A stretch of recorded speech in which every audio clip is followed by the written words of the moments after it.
Jesus has risen. Sunday Gospel Reflection for the Family. Easter Sunday, Year C.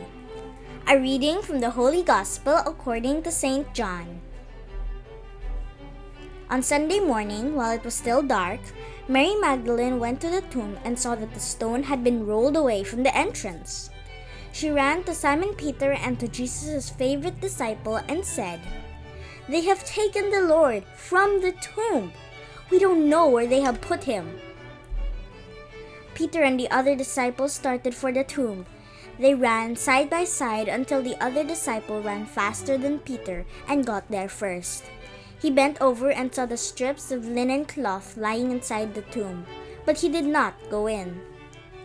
When Simon Peter got there, he went into the tomb and saw the strips of cloth.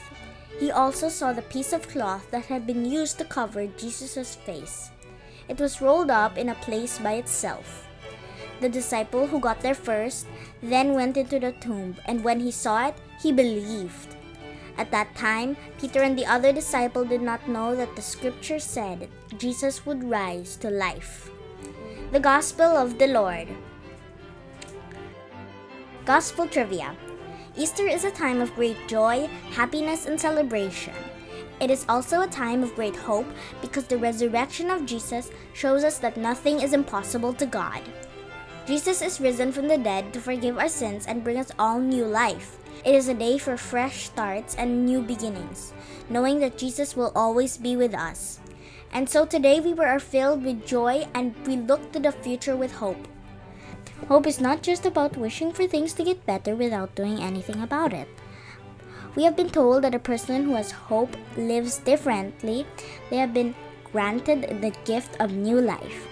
Whatever your hope, as we give thanks to God this Easter for all the things that brings us joy, we also pray that our hopes may become a reality. And filled with the hope that we go out to work towards making this happen. Gospel Reflection. For the parents, what will you do this Easter so that with God's help, your hope for your family might become real? For the children, what makes you joyful this Easter? What do you wish your father and mother can do so that your family will stay happy? You may pause to reflect.